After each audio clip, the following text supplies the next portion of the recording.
सोनामुखी, हरड़, मुलेठी जैसी अनेक जड़ी बूटियां और हजारों वर्षों का प्राचीन आयुर्वेदिक ज्ञान इस एक बोतल में समाया हुआ है। कायम टैबलेट, आपकी खुशियों का साथी।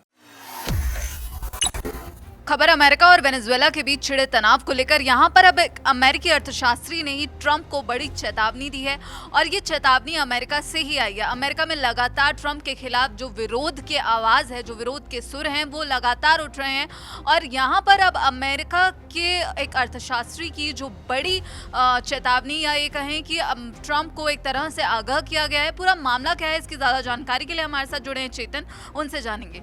चेतन, यहाँ पर जो वेनेजुएला का तनाव चल रहा है, मादुरो को अरेस्ट किया गया, मादुरो अब अमेरिका में है, वहां पर उन पर जो एक्शन लिया जा रहा है, कार्रवाई की जा रही है। इसी बीच जियोपॉलिटिकल एक्सपर्ट जो कहा जा रहा है इयान ब्रेमर, उनकी तरफ से क्या कुछ कहा गया? देखिए, वेनेजुएला के राष्ट्रपति निकोलस मादुरो को जिस तरीके से गिरफ्तार किया गया और उनके अपने देश से उनको जिस तरीके से लाया गया, हाथ में हथकड़ियों को लाकर, और न सिर्फ उन्हें अकेले बल्कि उनकी पत्नी को भी न्यूयॉर्क में अब उन्हें रखा गया डिटेंशन सेंटर में। उन पर कानूनी कार्रवाई जो है वो भी शुरू कर दी गई है। मार्च में अब अगली तारीख है। तो इस गिरफ्तारी के बाद अंतर्राष्ट्रीय राजनीति में एक नई जो बहस है वो यहाँ पर छिड़ती हुई नजर आ रही है। इस पूरे मामले को लेकर अमेरिका के लिए एक बड़ी रणनीतिक जीत जो है वो मानी जा रही है। लेकिन मशहूर जियोपॉलिटिकल एक्सपर्ट जो हैं, जिनका आपने नाम लिया, इयान ब्रेमर, इससे मिलने वाले लॉन्ग टर्म फायदे को लेकर जो है वो आशंकित नजर आ रहे हैं।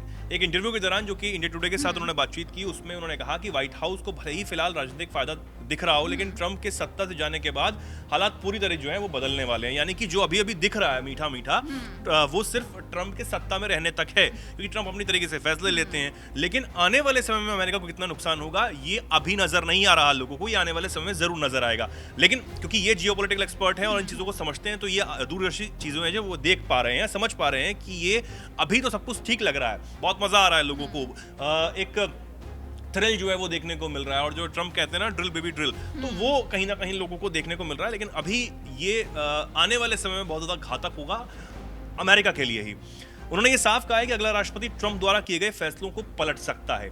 ये चीन के शी जिनपिंग जैसा मामला नहीं है, ना ही प्रधानमंत्री जो है भारत के नरेंद्र मोदी जैसा, जिन्होंने लोकतंत्र में रहते हुए 10 साल से ज्यादा समय तक देश चलाया और जिनकी लोकप्रियता मजबूत है। ये ट्रंप है जो काफी अलोकप्रिय हैं, अलोकप्रिय बताया है। और साफ तौर पर यह भी कहीं ना कहीं उनका कहना है कि भारत के प्रधानमंत्री नरेंद्र मोदी से कम उनकी लोकप्रियता है।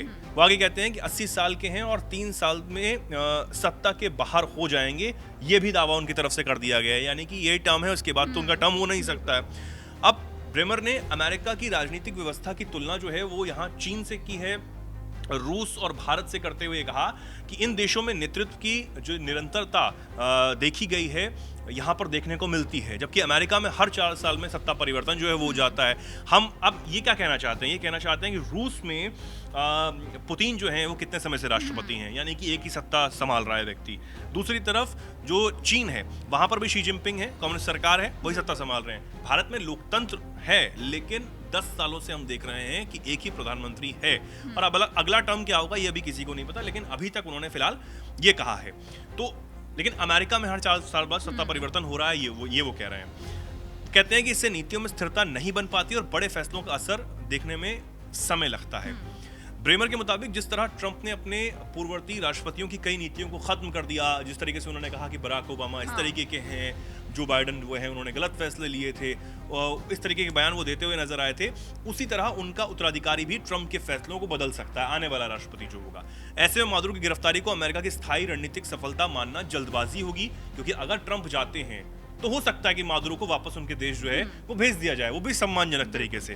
खैर, वेनेजुएला के जो तेल संसाधन है उन पर भी जो ये जियोपॉलिटिकल एक्सपर्ट हैं उन्होंने बातचीत की और साफ तौर पर ये बताया कि तेल की बात करें तो वेनेजुएला इस वक्त करीब 8 लाख बैरल प्रतिदिन उत्पादन कर रहा है, जबकि पहले ये आंकड़ा 30 लाख बैरल प्रतिदिन तक का था। उत्पादन बढ़ाने के लिए राजनीतिक स्थिरता बेहद जरूरी है, और कहीं ना कहीं वो ये कहना चाहते हैं कि जो लोग ये सोच रहे हैं कि तेल की वजह से वेनेजुएला पर अमेरिका ने अटैक किया, तो क्या अमेरिका इसको बढ़ा पाएगा? तेल कंपनियों को भरोसा दिलाना होगा, वो ये भी कह रहे हैं। इसके लिए ऐसा आर्थिक माहौल भी चाहिए जिस पर तेल कंपनियां भरोसा कर सकें। उन्होंने विश्वास होना चाहिए कि तेल उत्पादन मुनाफे वाला ही होगा, तेल कंपनियों को कोई घाटा इसमें नहीं होगा, जबकि इस समय जो वैश्विक ऊर्जा है उसकी कीमतें काफ़ी नीचे जा चुकी हैं। और हम ये देख रहे हैं कि बहुत ज़्यादा जब हर जगह क्लैश देखने को मिल रहा था, रूस का युद्ध भी चल रहा है और तमाम जो युद्ध चल रहे हैं उस वजह से तेल की कीमतों में भी काफ़ी नीचे चली गई थी, इसलिए भारत जो है वो रूस से तेल खरीद रहा था। भारत ने तो ये कहा। अब ब्रेमर ये भी कह रहे हैं कि वैश्विक जो तेल कीमतें हैं, वेनेजुएला की राजनीतिक स्थिरता और ट्रंप के बाद अमेरिका की नीति ही तय करेगी कि वेनेजुएला के विशाल तेल भंडार से अमेरिका को आखिर आने वाले समय में कितना फायदा होगा, या होगा भी या नहीं होगा। ट्रंप की नीतियां तय करेंगी। लेकिन अगर ट्रंप चले जाते हैं और ट्रंप का जो कार्यकाल है वो खत्म, उसके बाद क्या होगा ये अभी किसी को नहीं पता है। और क्या अमेरिका को नुकसान होगा ये भी देखने वाली बात होगी, फायदा होगा ये भी देखने वाली बात होगी। तो सीधे तौर पर यहाँ ब्रेमर की तरफ से ये कहा गया है कि जो ट्रंप की पॉपुलैरिटी है वो भारत के प्रधानमंत्री मोदी और यहाँ पर रूसी राष्ट्रपति व्लादिमीर पुतिन से कम है। तो यहाँ पर एक बड़ी जो बात है उनकी तरफ से कही गई है और यहाँ पर भारत की तारीफ भी वो करते हुए नजर आए हैं इस पूरे मामले पर। और ट्रंप पर उन्होंने जो कुछ भी कहा है, जो कुछ भी अमेरिका को अब आगाह किया है, उस पर आपकी क्या राय है हमें कॉमेंट बॉक्स में जरूर बताइएगा। बाकी देश और विदेश की खबरों के लिए आप जुड़े रहिए दैनिक जागरण के साथ। नमस्कार।